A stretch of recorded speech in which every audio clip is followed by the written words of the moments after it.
لونڈیوں کے ساتھ جنسی تعلقات کی اجازت کیوں دی گئی جبکہ اسلام خود سیکس ڈسپلن کا پرچار کرتا ہے، اور لونڈیوں کی خرید و فروخت کیا ہیومن رائٹس کی وائلیشن نہیں ہے؟ یہ مسئلہ ذرا ٹیڑھا ہے۔ ایک تو یہ کہ لونڈیوں کے تصور کو صاف کر لیجئے کہ اسلام میں صرف وہ لونڈی جائز ہے جو خالص اسلامی جہاد کے نتیجے میں پرزنرز آف وار کی حیثیت سے آپ کے پاس آئے۔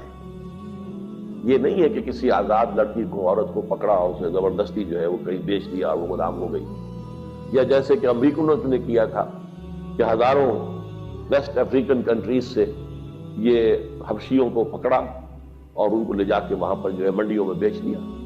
یہ جائز، حرام، بالکل حرام۔ البتہ ایسی اگر شکل ہے کہ جنگ ہو رہی ہے آپ کے اور کفار کے مابین، اب اس میں جو پی او ڈبلیوز آ گئے ہیں تو دو راستے ہیں، یا تو کنسنٹریشن کیمپس میں رکھیں گے انہیں، وہ آپ کی معیشت پر بہت بڑا بوجھ ہو جائے گا، اور پھر ان کی زندگی بھی اب نارمل ہوگی، وہاں نہ مرد کے لیے کوئی امکان ہے کوئی اس کی جو ہے طبیعت کے اور جنسی تقاضے پورے ہو سکے، نہ عورت کے لیے امکان ہے۔ اس کے لیے اسلام نے تجویز کیا کہ انہیں معاشرے میں تقسیم کر دیا جائے، ڈسپرس کر دیا جائے۔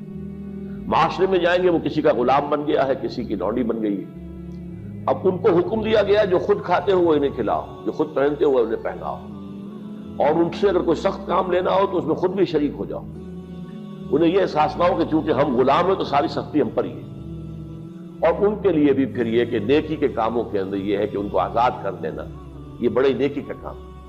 کوئی مرد کہتا ہے صاحب میں اتنے 1000 روپے آپ کو دے دوں گا محنت کر کے، کمائی کر کے، آپ مجھے آزاد کر دیں، اسے مکاتبت کہتے ہیں۔ یہ معاہدہ ہو سکتا ہے اور آپ کو اس کا معاہدہ قبول کرنا ہوگا۔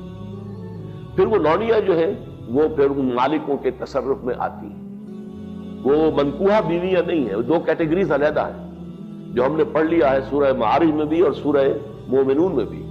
والذین هم لفروجہم حافظون الا علی ازواجہم او ما ملکت ایمانہم، تو یہ دو کیٹیگریز علیحدہ ہیں، بیویاں ہیں منکوحہ بیویاں، اور یا پھر جو تمہاری ملک یمین ہو لونڈیاں۔ میں نے بتایا کہ ملک یمین اگر اس کے ہاں بچہ ہو گیا تو اب وہ ام ولد ہے، آپ اسے بیچ نہیں سکتے، وہ اب آپ ہی کے ہاں رہے گی، اور جہاں تک اس کے بچے کا تعلق ہے وہ آپ کی منکوحہ بیوی سے جو بچہ ہوگا اس کے بالکل برابر ہوگا، اس کی کوئی بھی حیثیت جو ہے اس سے کمتر نہیں ہے، وہ بچہ آپ کا ہے، آپ کی لونڈی کا نہیں، آپ کا بچہ ہے۔ اسی طرح بچہ چاہے منکوحہ سے ہے تو وہ منکوحہ کا نہیں، آپ کا ہے۔ یہاں تو ابن کے ساتھ بات چلتی ہے، بنت کے ساتھ نہیں چلتی، اس کا باپ کے حوالے سے بات چلتی ہے۔ تو اس اعتبار سے حل کیا گیا اس مسئلے کو ایک خاص انداز میں، اور اس انسٹیٹیوشن کو ختم نہیں کیا گیا۔ قرآن مجید میں جیسے تدریجاً شراب حرام کر دی گئی، تدریجاً سود حرام کیا گیا، اسے بھی حرام کیا جا سکتا تھا بالآخر، لیکن نہیں کیا گیا۔ اس کی وجہ کیا ہے؟ میرے خیال میں یہ ہے کہ اس دنیا کے آخری دور میں جس کا اب آغاز ہو رہا ہے، خالص اسلامی جہاد بھی ہوگا، کفار کے ساتھ جنگیں ہوں گی، مقابلے ہوں گے، اور اس میں پرزنرز آف وار کے لیے یہ راستہ جو ہے کھلا رکھا گیا ہے تاکہ اس وقت جو ہے سچویشن صحیح طریقے پر اس کو حل کیا جا سکے۔ ھذا ما عندی والعلم عند اللہ۔ یہ بھی ہو سکتا ہے کہ کسی کی لونڈی، آپ ہی کی ایک لونڈی بھی ہے اور ایک غلام بھی، آپ ان دونوں کے اندر شادی کرا دیتے ہیں، اب وہ میاں بیوی ہو گئے، اور یہ کہ اب آپ پر حرام ہے وہ بیوی، وہ جو لونڈی ہے، آپ اس کے ساتھ ان سے تعلق نہیں رکھ سکتے، آپ نے اجازت نہیں دی تو گویا کہ اپنے حق سے آپ دستبردار ہو گئے، آپ نے غلام کے نکاح میں اسے دے دیا۔ اس میں البتہ یہ ہے کہ پھر ان کی اولاد جو ہوگی وہ غلام ہی ہوگی، باپ بھی غلام ہے، ماں بھی غلام ہے، تو ان کی اولاد غلام ہوگی۔ یہ انہی کی اولادیں ہیں کہ جو ہمارے معاشرے کے اندر آپ کو معلوم ہونا چاہیے کتنی بلندی تک پہنچی ہے۔ خاندان غلاماں جو ہندوستان میں اسلام کی پہلی حکومت قائم ہوئی، کون تھے؟